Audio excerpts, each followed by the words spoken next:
Can you hear it? 3 reasons why you can't, or many of us can't, hear their inner voice, and why we have trouble connecting to our intuition at this moment, in this time. So this is another shot of ecstasy, and today I want to speak to you about that because I just jumped out of the pool and I had this intuition that I want to speak about this because I have recently had a real deep insight into my own inner voice, because in the last couple of weeks it became really loud. Now I have such a loud, beautiful inner voice that there's no way for me not to listen to it. And that's been a really long journey to come to this place, because literally I have been one of those beings who was completely unable to hear my inner voice. In the sense that I have such a strong program to feel. I'm very empathic, so I can feel what other people are feeling. I can feel what other people's desires are. I can feel what they want from life, what they want from me.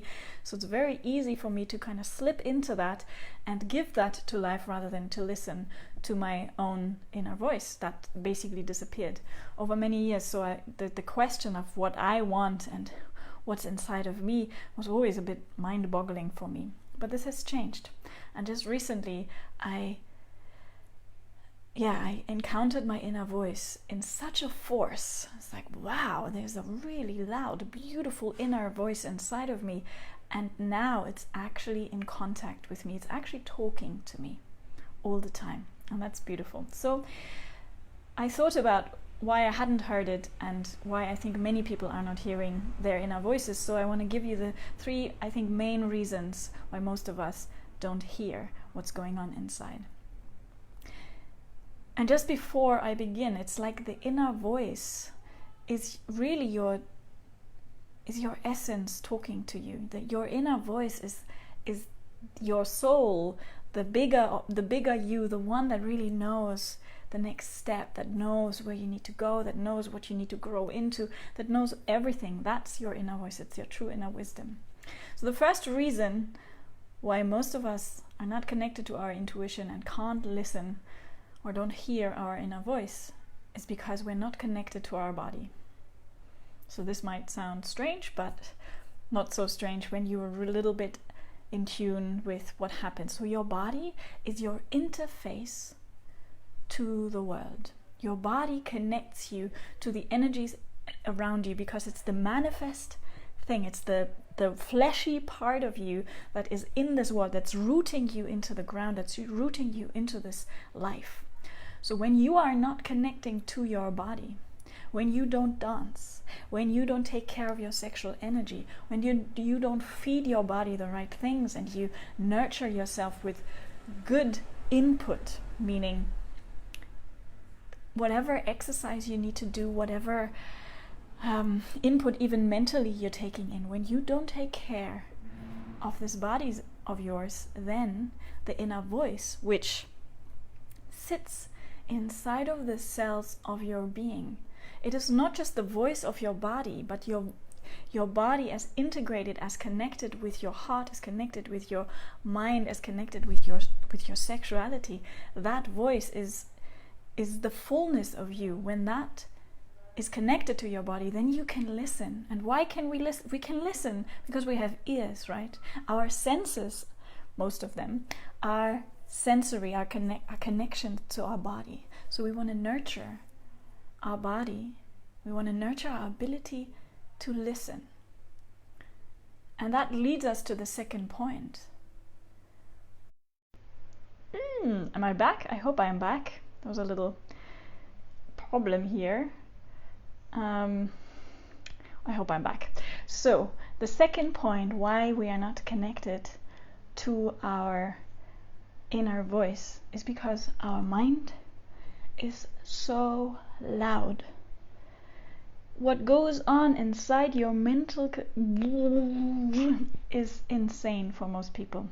And this is because we haven't really understood this sentence. Very simple. Just because you have a thought doesn't mean it's true. And I would go as far as this, that 99% of your thoughts are not true. And I don't mean the ones that like, oh, I need to go shopping, I need to organize my life, I want to do something that, that needs to structure my day. I don't mean these kind of thoughts, but I mean the mental chatter that goes on inside of your mind that you don't even know is going on. Because that's the thing. Noisiness inside of your mind is something that is often unconscious. The moment you get conscious of it, the moment you're like, oh, I'm having all these thoughts, I'm having all these thoughts running about who I am, who am I not, what I should choose, oh, should I do this, should I not do this, It's like when you are in that noise, how would you be able to listen to a voice that is so silent? In essence, even though I said my voice now is really loud, but it is, let's say, strong in the silence. It comes through strong when I quiet my mind. So what is your daily practice to sit and observe your mind? And I'm deliberately saying not quieting your mind, because a lot of people think meditation is that you sit down and you just try to stop your thoughts. It's not about that. It's actually about becoming aware of the noise inside of you. When you become aware of the noise inside of you, you create a bit of distance between you and the thought, and you and what you think you are or identified with. And then when you create that distance, you step out of your identification and it gets a little less loud, because you no longer believe all that crap that's going on inside of you. And you start to exhale and you start to lean back and you start to relax. Say, okay, there's just another of these thoughts, and just because I have a thought, it doesn't mean it's true. Most of our thoughts are not true. Most of our thoughts are just a bunch of garbage that we picked up from our parents, caretakers, systems, school education, and it keeps running in loops and telling us we're unworthy, we're never going to make it, this is not really what it is.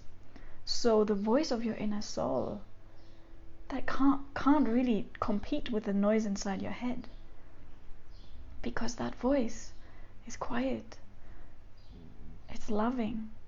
It would never tell you that you're not right, that you are a mistake, that you've done anything wrong. That voice always speaks with the greatest opening, with the greatest deliciousness, tells you that you're a miracle, that you can do it, that there are ways.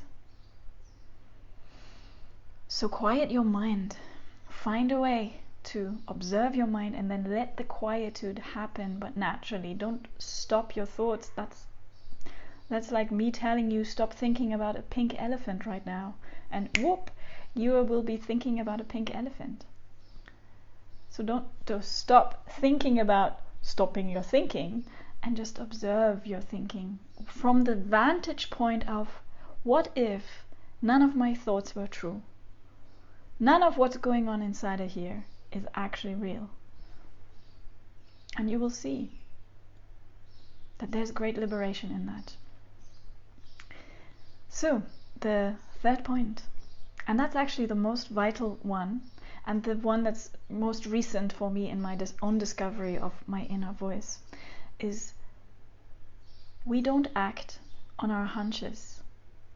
And this is important. There's an important distinction here to make, because a lot of people go or think they have some kind of hunches and they go with that, but there are two different kinds of hunches inside of us. And if you haven't integrated the first 2 points, if you haven't connected to your body and you haven't been able to sit in the quietude of your own mind, then the acting on your hunches is very likely to lead you down the wrong path, because there's one hunch that comes from trauma. There's one hunch that comes from a fear inside of you that trying to avoid what maybe happened before in your childhood. And there's one that comes from your inner soul. And both of them feel fairly similar. It's not very easy to take them apart when you're in the moment of something, when you're in the moment of having to make a decision. So if you're not able to, or if you haven't gone into the habit of being able to clear your mind and have no any practices of how to connect to your body and clear all the tension that might be sitting in there, you might be acting on a trauma response that then leads you back into the same kind of pattern that you've been in for over and over again, maybe in relationships, maybe in your work, whatever it is, maybe in your relationship with money. Maybe you keep making these same decisions, these same mistakes, because you're acting from a place of a hunch or an internal impulse that's not necessarily good for you. In sexuality, this happens a lot because a lot of people are when they kind of come into a space of like, oh, I want to free my sexuality now, I just want to act on every single desire that I have, that can lead them very quickly into a trauma-based response where they re-traumatize themselves, because now they're acting on certain repressed desires that are coming out. There's a part of that that can be beautiful and very liberating and amazing, and there's also a part that can, as I said, lead to re-traumatization. So for me, as I've just recently had for the first time in many, many years the opportunity to be by myself for 6 weeks in my own room, in my own space. I have my music set up, I'm actually producing music, I'm getting really into my creative essence, I'm dancing, I'm moving, I'm designing my whole day the way I want to have it, which hasn't been like that for many, many years, because I have a daughter and I've had a business and I have a partner and all of this kind of just now I had a little break from all of that, and I had 6 weeks by myself. And what I discovered through these 6 weeks is, because I allowed myself to follow my desires, to follow my hunches, to follow all of them with no distinction. I wasn't making a distinction between, oh, this is a good one, this is a bad one, or this is trauma, this is not. It's like, I'm just going to go for everything and see what happens. And because I did that, my inner voice started to become really loud. And now it's just like, whoa, it's like an anchor inside of me. So the reason why we don't connect to our inner voice is because most of the time we don't listen. And when we happen to hear it, we don't act upon it. And it's a little bit like with a child. If there's a child that keeps telling you something and you just don't listen, you don't pay attention, at some point that child is just going to turn away and do something else. It's not necessarily going to keep pushing. So there's also this other saying that says, it's a bit like with children, when they want you to pay attention and you don't, and they get more and more and more annoying. That usually happens when something is really, really pressing inside of you. So if you don't listen to your inner voice, what happens is that inner voice gets more and more annoying, but usually in the unconscious way. So your body will get sick. You will have an accident. Something in your life will happen that's really uncomfortable. So the inner voice will find other ways to communicate to you. It will force you into what you need to learn. It will force you into what you need to do. And my invitation is to listen a little bit before, because then the life can be a bit more gentle with you. You can learn the lessons with more ease and with more grace, because you're starting to connect to what's really inside of you, what's alive for you. So this is my invitation. How do you connect to your body? What are your practices? This was the first reason, connection to our bodies. If you're not connected to your body, you won't be able to connect to your inner voice, because your ears are attached to your body. It makes sense, doesn't it? So without connection to your body, how will you be able to listen? And listening is such a powerful quality to actually hone right now, to really learn. We have been so visually focused in this society. We are not really trained to listen anymore. Our attention span is shorter than that of a goldfish, which is about like 4 seconds. We're not able to really stay with somebody and listen. And so we're also not able to stay with ourselves and listen. But that inner voice of yours is gold. It's everything that you're looking for on the outside. It has all the answers and everything. Your connection to you is the most precious thing on this planet. So I really invite you to find ways to connect to your body, to connect to your sexuality, connect to your heart, and to get familiar with the realms of your mind, which was the second reason, right? Our minds are too noisy.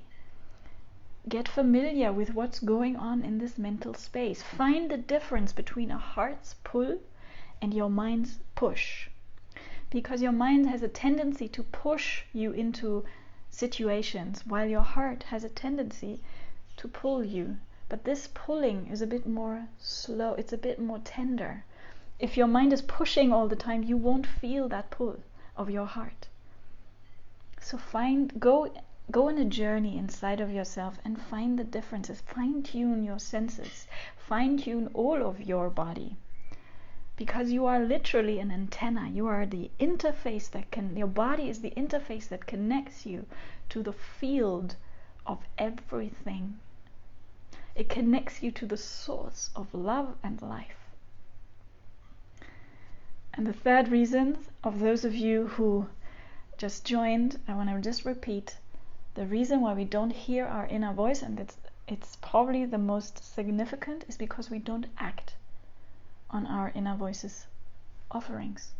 And if you don't do that, if you don't listen and don't act often enough, it will just become very quiet. And then you need a lot of silence to listen to it. You need a lot of silence to say, come back out, I'm here, I want to play with you. It takes time. So, this is my offering today in this shot of ecstasy. I hope you enjoyed it. Let me know if you have similar insights, or if you have other reasons why you think we don't listen to our intuition. Of course, there are many others, like we're concerned about what other people think, but that's often also our mental, the stuff that goes on in here.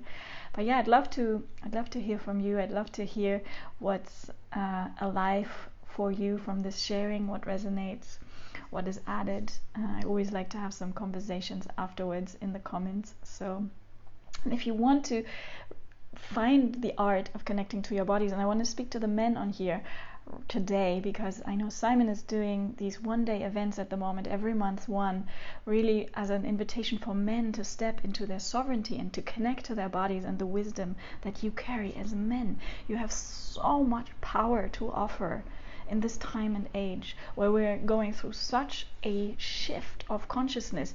And the men, I'm calling you into your bodies. I'm calling the women too, and we have to do that just the same. But if the men can step into their bodies and tap into the wisdom that lies there, so much can shift, so much more beautiful. So reach out to him, get on his events, they're amazing. He's such an awesome facilitator and has so much to offer. It's just so beautiful to be in the space with him. And yeah, take those offerings to connect to your body. Find your sexuality outside of the paradigm that is existing at this moment, because it is wreaking havoc on the planet. Our out of aligned sexuality, and I'm not only talking to the men here right now, talking to the women and men, we all have our parts in this, is part of the massive distortion that's going on, the part of why we rape the earth, part of why we don't take care of her as our mother, as the planet that we're living on and living from, is that we are completely disconnected from our sexuality. So there's a great call, because really when I say connect to your body, yeah, it's beautiful to connect to your body, but what does that really mean? At the root it means connecting to your sexuality, because that is where you came from. That is where your life started. In the connection of two physical beings making love, merging and creating you. Whether that was a love or not, whether it was conscious or unconscious, we don't know. But they have created you. Now you have a beautiful body. What are you going to do with it? Are you going to use it as an antenna for truth? As an antenna to step into your sovereign being? Are you going to use it as a transmission of life force? Or are you just going to use it to carry your head around? Because that's not what you've been given this body for. You can't use it like that. But it's not what you've been given this body for. Your body is waiting for you to make it come alive. to dance it through bliss, ecstasy, pain, sorrow, through everything of life. That's everything that has life has to offer. Your body is ready to take it. Your body is ready to experience it. So take yourself on an adventure of life. Don't die in 20, 40, 50, 60, 80 years thinking, wow, I should have done some things different. Live now. You only have this one life. And know that there's somebody inside of you, your inner voice, that is ready to assist you on any stage, on any step of that way. It's ready to talk to you. It's ready to connect to you. You're just gonna make the bridge. You're just gonna build the possibility of your voice being able to talk to you. Listen quietly. Ciao, I love you so much. Take care.